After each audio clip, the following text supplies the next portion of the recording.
All right, good morning, guys. Welcome to another February Sharks for Kids Marine Science Hangout. My name is Samantha Newell, and I'm going to be hosting today. Here at Sharks for Kids, we're all about inspiring the next generation of shark and ocean advocates through education, outreach, and adventure. If you haven't visited our website, you should check it out. You'll find awesome curriculum, posters, videos, pictures, as well as blogs and interviews with exciting shark scientists. Today, I am excited to welcome our guest, Lindsay Graff. She has an undergrad and graduate degree in marine and shark biology and has had the opportunity to work with sharks all over the world, from the Bahamas to South Africa to Fiji. She's been working in Fiji since 2012 and recently has continued her work in Cape Cod, teaching shark studies courses and working on shark research while shark diving all of the time. She grew up in Vermont and loves going back there to ski, read, and play with her potcake dog, Sage, who's from the Turks and Caicos. So without further ado, take it away, Lindsay. Okay, hi guys. It's wonderful to get to see all these different faces from all over the country right now. So I am currently in Vermont, and I don't know about the weather where you guys are, but we're getting like 12 inches of snow right now. So like she said, I love skiing, but what I love most in the world would be studying sharks. And I've been working as a shark biologist all over the world since 2009 now. And I spent 4 years working in Fiji with bull sharks. And if you guys don't know, Fiji is all the way across the South Pacific, right next to Australia and New Zealand. So I have a short little presentation I'm going to show you guys about some of my work that I've been doing. And it ends with a little clip of the shark dive where I work in Fiji. So you guys are actually going to get to experience 2 minutes of a shark dive in Fiji and be surrounded by bull sharks and tiger sharks and all of that. So let me get this presentation up for you guys.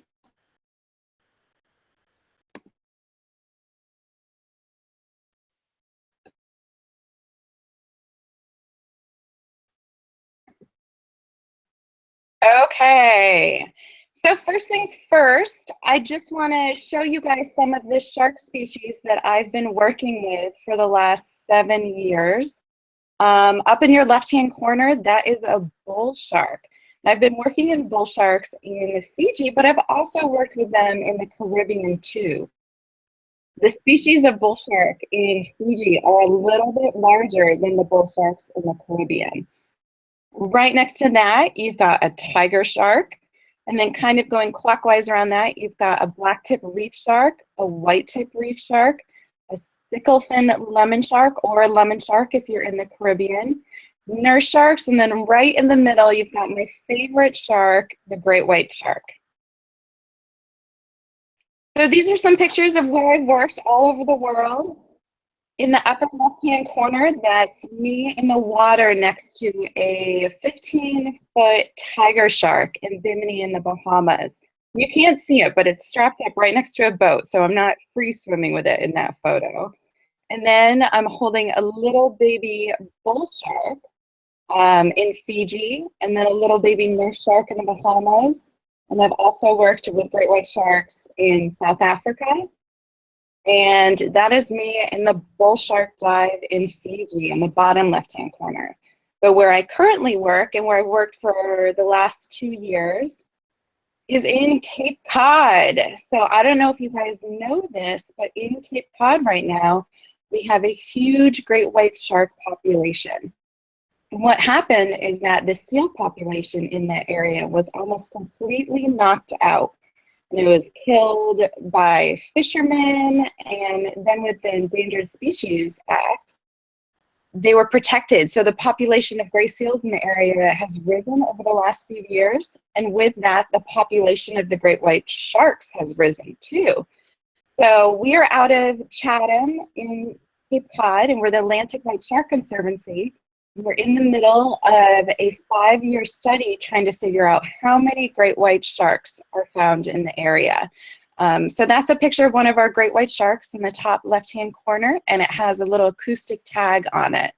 Then on the bottom, that's an aerial view of us working on the great white shark. And I don't know if you've ever heard of him, but we work with this wonderful scientist called Greg Skomel, and he does all of our great white shark tagging. He's been on a lot of Shark Week episodes, if you guys have ever seen that. But the water is so murky in Cape Cod that we actually have to use a fish spotter. So Wayne Davis flies in his little airplane every single day, and he finds those great white sharks for us. So that is a photograph from his airplane of our two research boats working on a great white shark there. But what I want to tell you guys about right now is going to be the work that I've done in Fiji. I was there in Fiji for about 4 years off and on, and I was working on Shark Reef Marine Reserve with Banga adventure divers.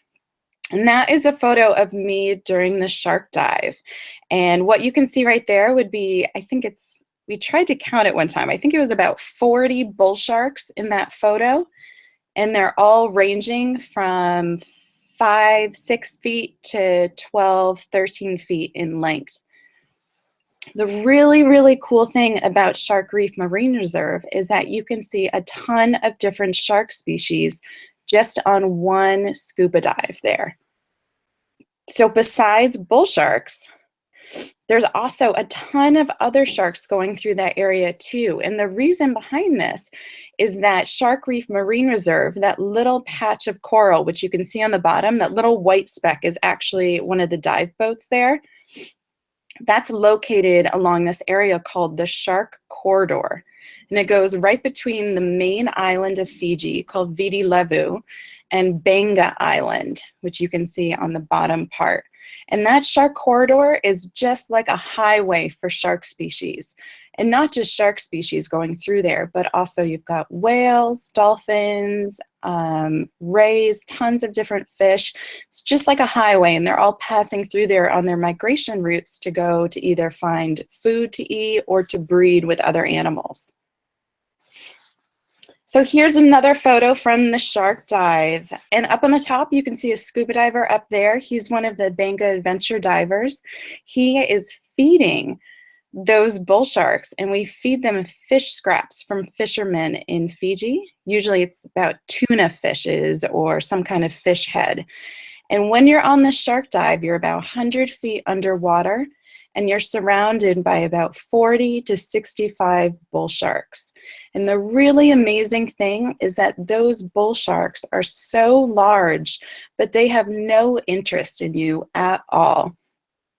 And they just swim right past you. They probably give you a little look over. You can see them. They're about 2 feet away from you, but then they keep on swimming by. And all they are interested in would be the fish that they're being fed. As soon as those Banga adventure divers feeders run out of fish, the sharks are gone.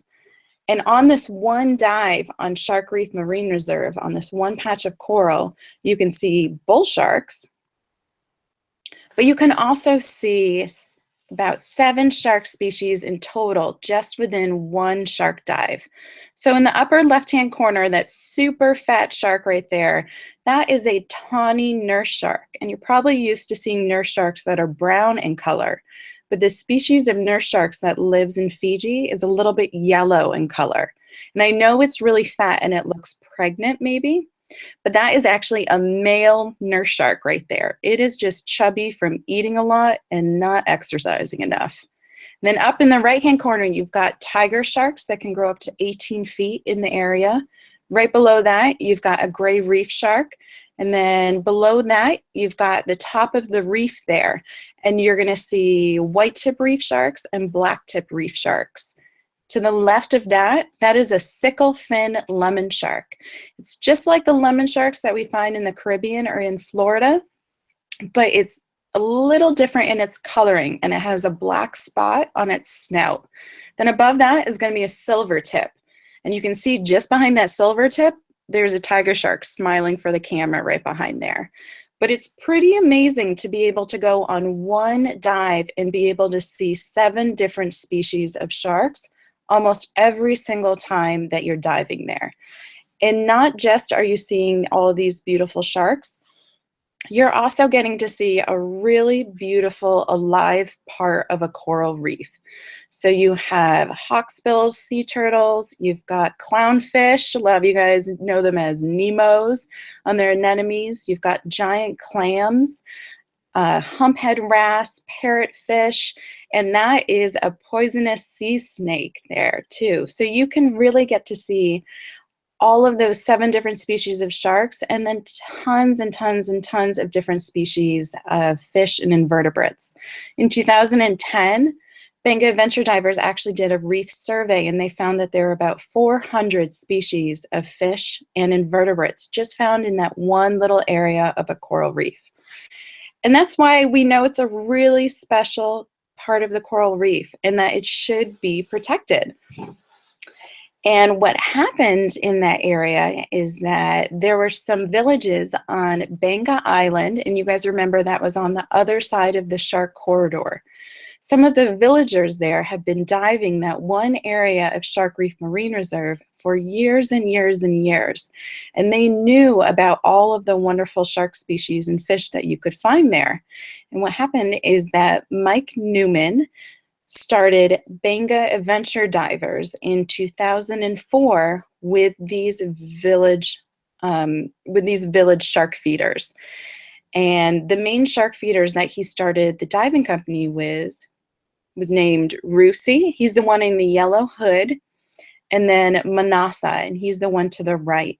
And they've been the main shark feeders for their village for years and years, and they were bringing all of their work and knowledge over to help Mike start this ecotourism shark diving business. So in 2004, they started Banga Adventure Divers, and Banga, remember, is the name of the island, and that's the name of the island where most of the divers come from who work for Banga Adventure Divers. They knew that they had a really, really special reef there, and they wanted to be able to share that with all of the guests and the divers coming to Fiji. And that's what ecotourism is. Ecotourism is when you're focusing on protecting the environment and also sharing a special environment in that area with other people. And in this case, they're getting to share that special part of Shark Reef Marine Reserve with all of the divers. Just a little fact here in case you guys don't know it. But sharks kill, on average, only about 6 or 7 people worldwide every year. But unfortunately, humans kill about 100 million sharks every year. And about 73 million of those killed sharks are being killed for just their fins. And what happens is that in Asian culture, shark fin soup is a sign of wealth. And that is very popular. So a lot of fishermen will try to, even if it's illegally catching these sharks, kill sharks, cut off their fins, and then sell their fins for money. So just one blacktip reef shark on a reef or Shark Reef Marine Reserve can be sold for about $500 once. However, if you keep that shark alive and you take people diving on the reef, like at Banga Adventure Divers, then that one blacktip reef shark can be worth about $10,000 per year per shark. So think about all of those 40 to 65 bull sharks that are always at Shark Reef Marine Reserve. Each one is bringing in about $10,000 a year just by being kept alive and protected. And the evidence that ecotourism is a great way to protect sharks and educate people about shark conservation can be seen in the numbers that in 2012, Fiji brought in $42.4 million from shark diving revenue. And since 2012, that number has been increasing and been getting higher and higher. So all of these people who are working at Banga Adventure Divers have a lot of incentive to be protecting these sharks because their villages and all of the areas around Fiji will be making more money by attracting people who want to dive with these sharks than by allowing fishermen to illegally kill these sharks and sell them for the shark fin soup market. They're also doing lots of research at Shark Reef Marine Reserve too. All those red dots from that aerial view of the Banga Channel right there, that's the same map that I showed you, the shark corridor. But those red dots all show off these passive acoustic receivers. And these are just like little data loggers that every time a tagged shark swims by, they log the time that the shark was swimming by. And these sharks are tagged with little, probably half the size of a pencil, acoustic taggers or pingers. And it's just like checking into a store or a restaurant every time you swim by. And those acoustic receivers let researchers know how many sharks are in the area and when they're in that area. So for the last 12 years, research has been led by Dr. Jurg Brunschweiler out of Switzerland, and he's been trying to see where these sharks are going and also how long they stay in the area for. And what he found is that all of these bull sharks are just migrating through the area, and they stop at Shark Reef Marine Reserve for a few days or a few weeks or a few months, but then they keep going, and they keep going to be able to give birth to young baby bull sharks, like you can see in that picture right there, or they're going to breed with other bull sharks. And so what we've been working on for the last few years is trying to figure out where all these little baby bull sharks are coming from, because we've been able to track all of the adult bull sharks. But the really cool fact about bull sharks is that they're able to go and swim in fresh or brackish water. So pregnant female bull sharks are able to leave the ocean and swim upriver and give birth to their young in these brackish water rivers. And those young are very safe there because no other shark species can travel up to those rivers and eat them. Because the only real predators that sharks have are going to be larger sharks. So what we started in 2014 was a baby bull shark tagging program. And that little bull shark that you see right there that I'm holding was found in one of the river systems right by Shark Reef Marine Reserve. So they're working still to this day trying to figure out where all the adult bull sharks are going to give birth to their young. And then we know that once they grow up and they get a little bit bigger and they leave those river systems, they go and they hang out at Shark Reef Marine Reserve.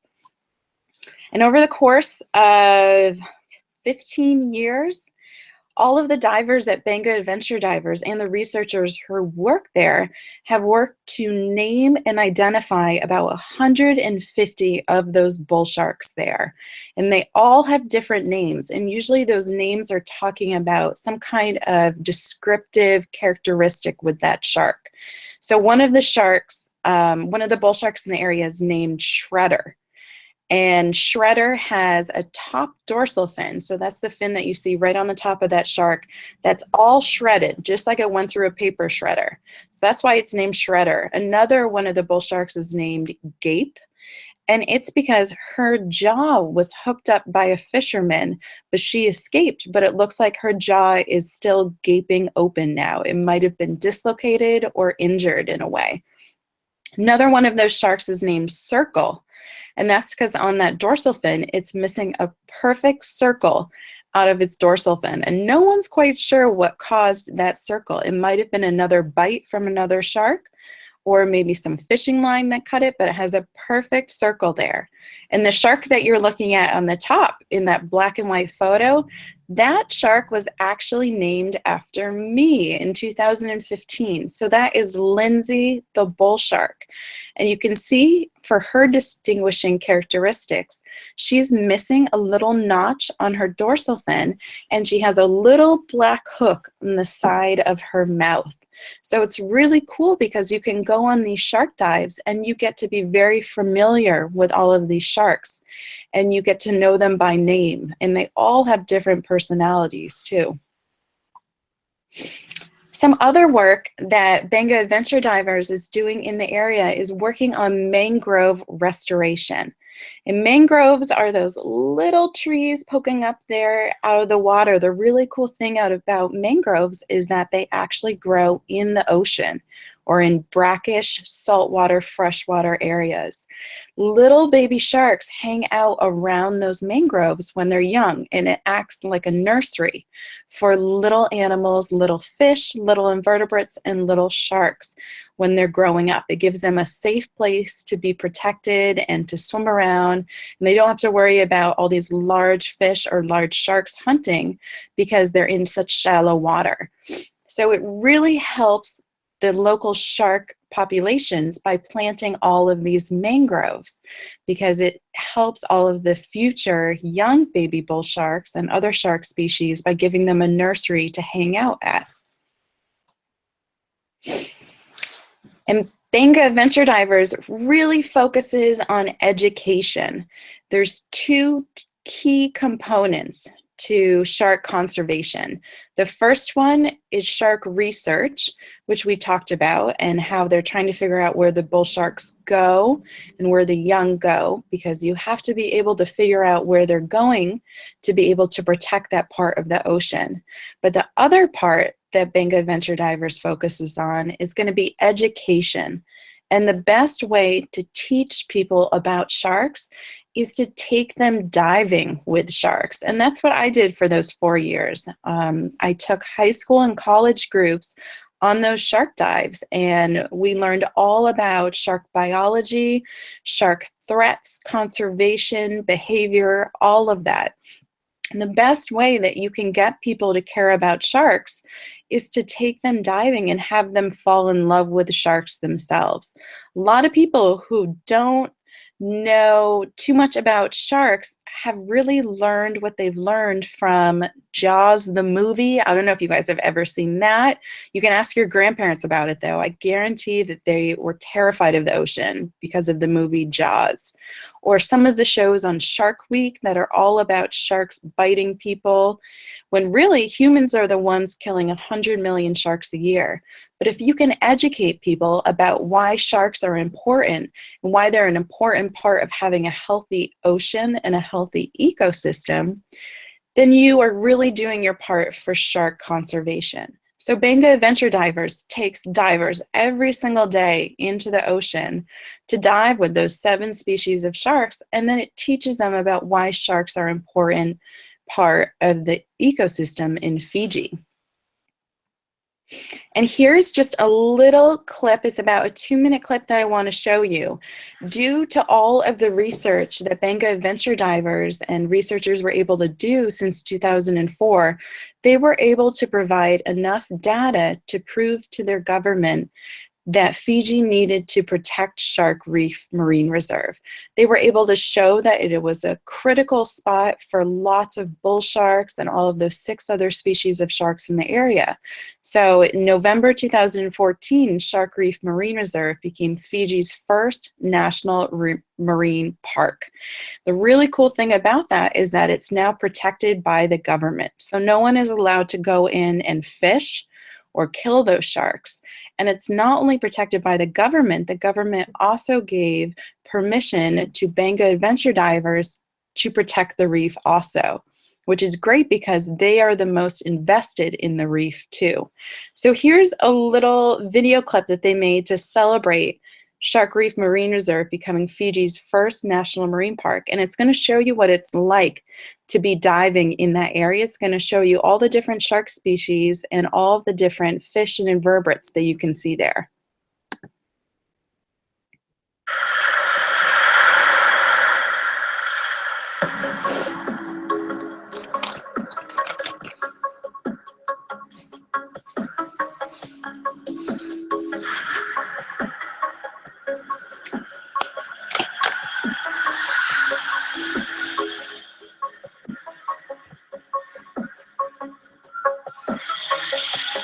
So you can just see the top of Reef Marine Reserve right there through the water.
Okay. Did you guys like the shark diving clip?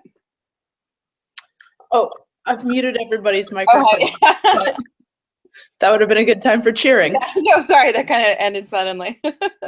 That was incredible. We've got some time for some questions now. So Yeah, I would love to answer. 2 questions from each class, starting with Mrs. Baraja's class.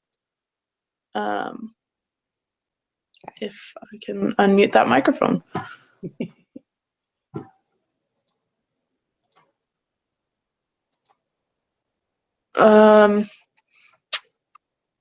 That's not working.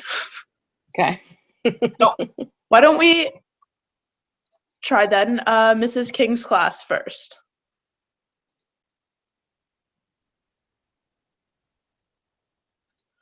Maybe. Oh, I see someone asking a question. There you go. Hi, guys. I unmuted myself.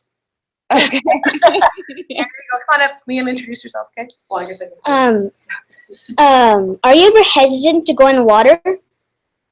So the first time I went shark diving in 2008 in the Bahamas, I was very nervous about it because I didn't know what to expect. But now I've been diving with sharks probably about 1,000 times, and I feel much more comfortable about it. You really have to go on that first shark dive to realize that sharks are not interested in us. They're interested in the fish and the prey in the water. And if anything, most sharks are terrified of people swimming in the water, and they try to swim away as quickly as possible. Right. Okay, Roman, go ahead. Hi. Hi, I'm Roman. Hi. How long did it take for you to catch your first shark?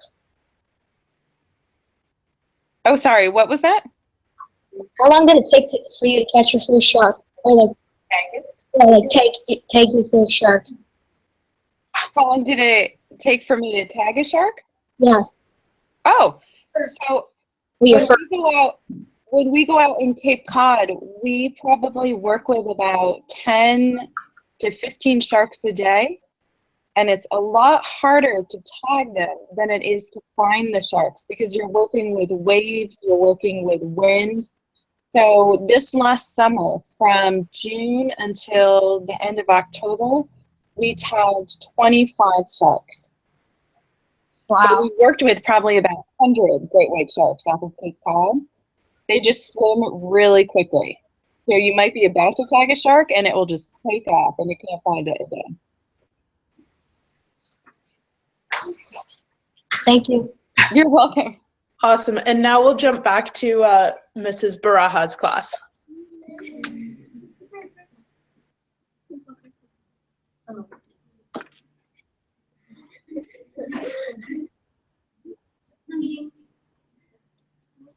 Did the population increase or decrease past the years?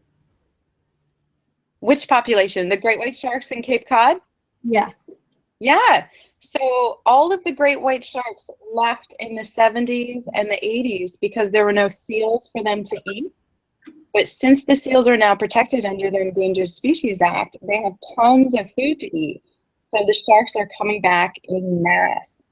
And they hang out in Cape Cod around Monomoy Island, where all the seals are usually hanging out on the beach from June until about October. And then they go south, and the great white sharks go hang out around Florida and the Bahamas and Bermuda. Thank you. You're welcome.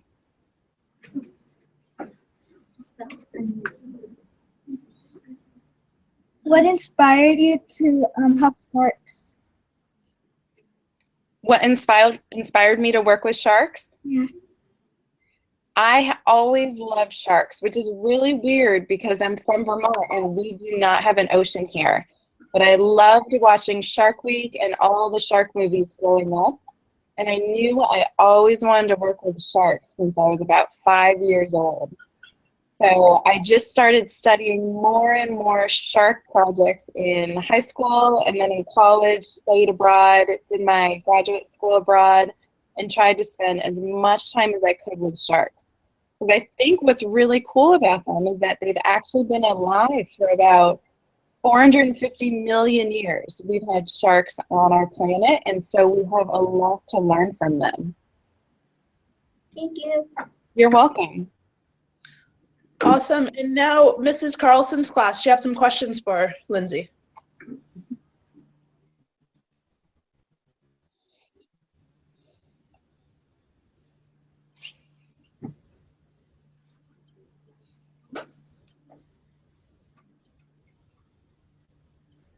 No, maybe.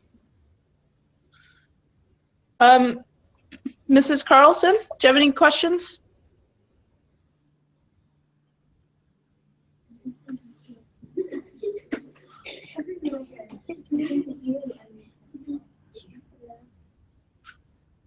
Okay. We can't hear what you're saying.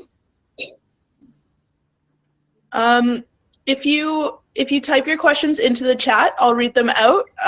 But for right now, we'll move on to Mr. Warcoach's class. Mute. Where are we?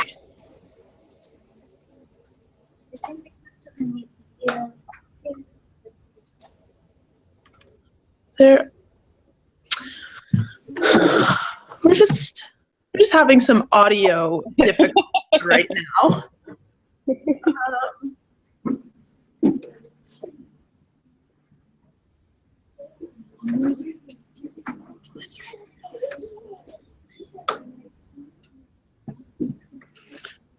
Why is nothing working?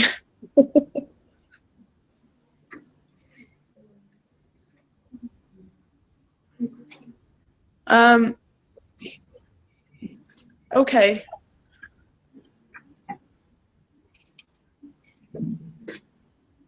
I'm hitting all the buttons that are supposed to unmute these mics. Can they type out their questions? Yeah. Yeah, I guess that's gonna have to be the way we do it, if that's okay. Yeah, of course.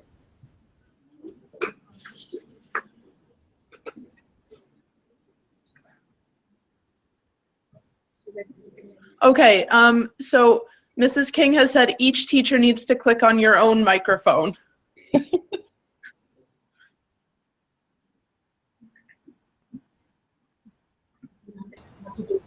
Oh, I can hear you guys.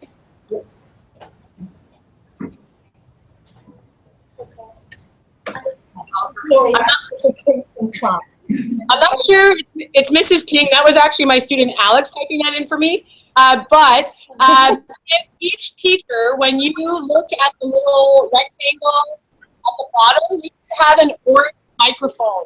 Click on that. That will unmute you.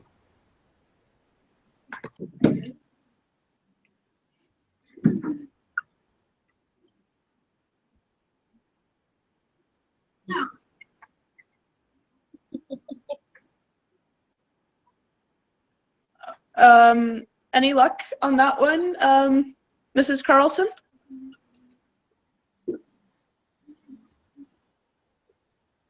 No? Okay. Mr. Warkosh?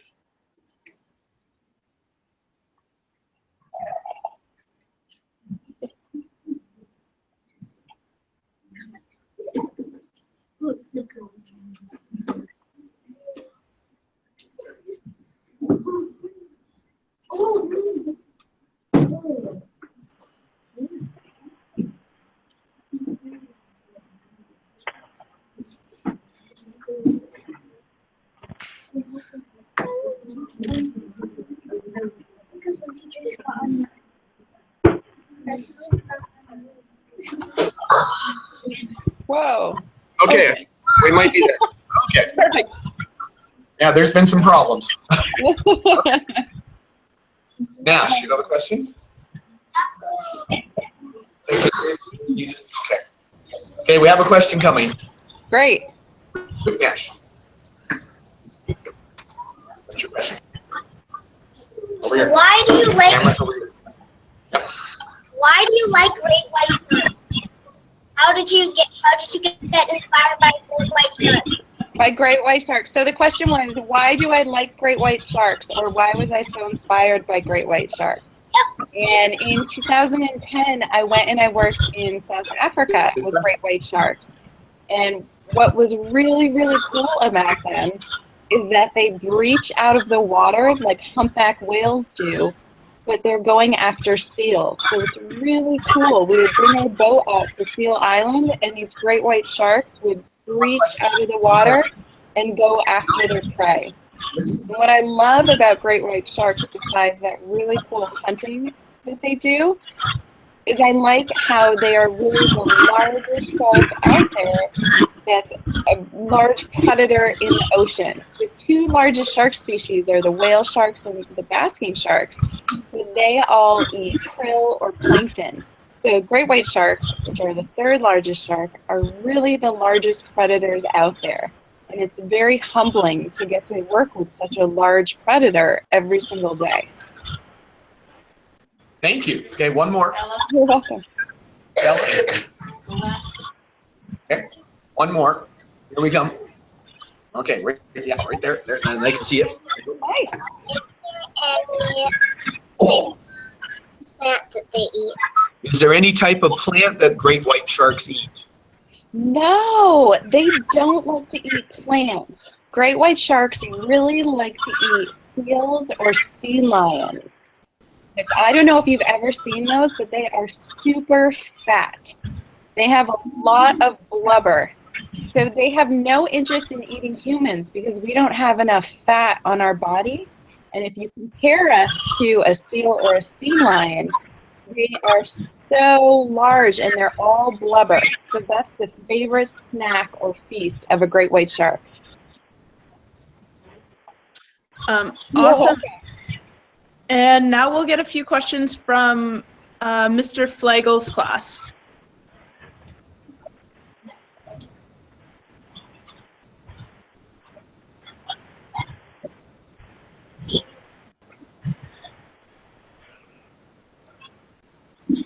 Sorry, Mr. Flagel, you just have to unmute the microphone on your, oh, there we go.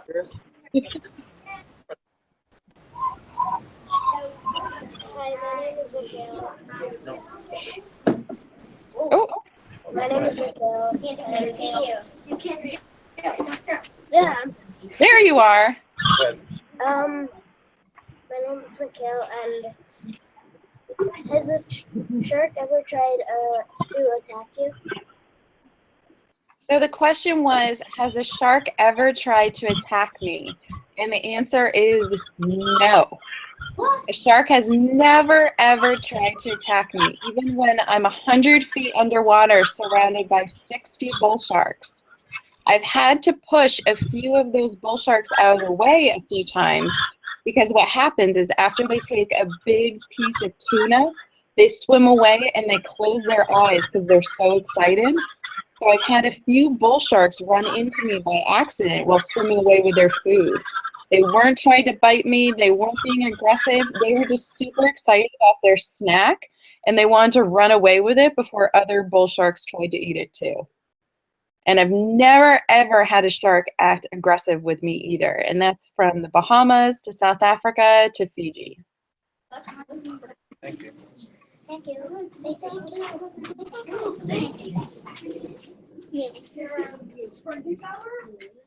My name is Hallie, and I was wondering why you started learning about sharks and what is the most interesting one? The most interesting shark out there? So I started learning about sharks because I think they are the coolest animals in the ocean.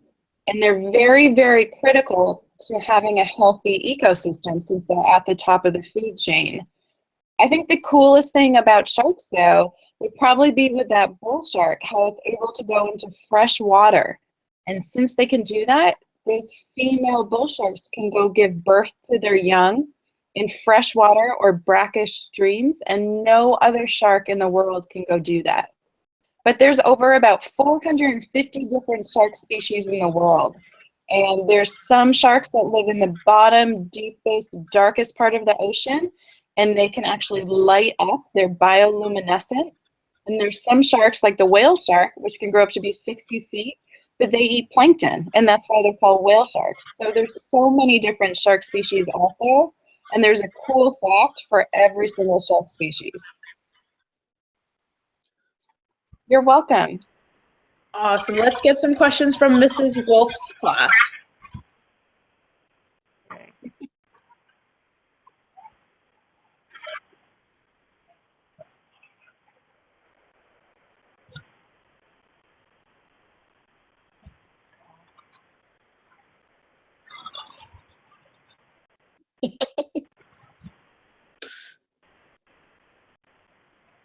Okay.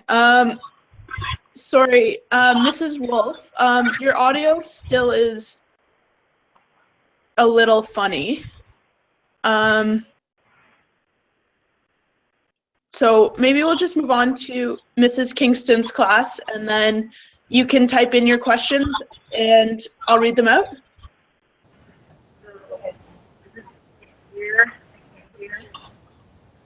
Of course. Yeah. Go ahead, see if they can hear you. Talk and see if they can hear you. Okay. Hi. Hi, my name's Chloe, and Hi, Chloe. I can hear you. I was wondering, how many oceans have you been in? So I've done a lot of work in the Pacific Ocean and in the Atlantic Ocean. And that's where I work currently, in the Atlantic Ocean, and that's why the name of our organization is the Atlantic White Shark Conservancy. I would love to go work in every single ocean in the world, though. You can find sharks in the Arctic Ocean, and there's sharks in the Indian Ocean, so there's really sharks all over the world. And so I'd love to get to be able to study them in every single part of the world and in every single ocean. But I haven't done that yet. Okay, thank you. You're welcome. I like your sweatshirt, by the way. Oh, thank you. Nice enough. Hi, my name's Ethan, and I was wondering, what was one of the funniest things that has happened on one of your dives? On one of our dives. Let's see. What's really funny is that, do you remember that picture I showed you of a tawny nurse shark, how it was really, really fat, and how I said it looked like a pregnant female, but it was really just a really fat male shark? There's two tawny nurse sharks that like to go hang out in the middle of that bull shark dive. And they do not care that they are surrounded by 60 bull sharks feeding.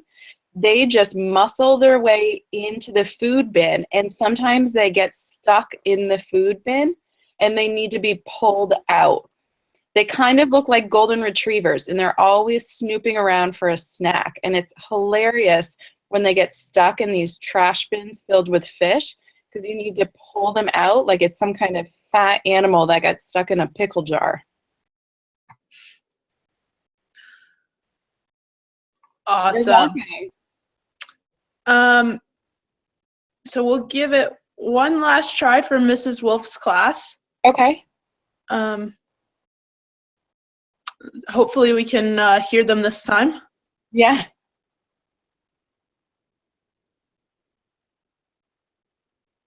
Go ahead.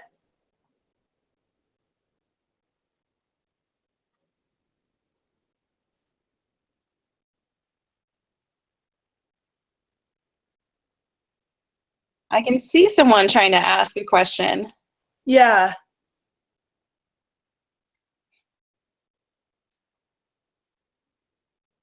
Can't hear anything from them. No. Hi. I can see you.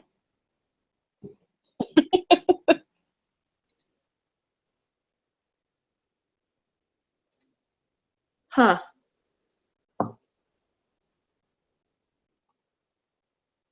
I'm not quite sure what to do Yeah. about that one. Okay, well, why don't I end the broadcast there, and then we can try and figure it out just like one-on-one. Is that okay? Yeah. Cool. Well, guys, thanks for checking in on another Sharks for Kid Hangout. If you guys all want to say thank you to Lindsay.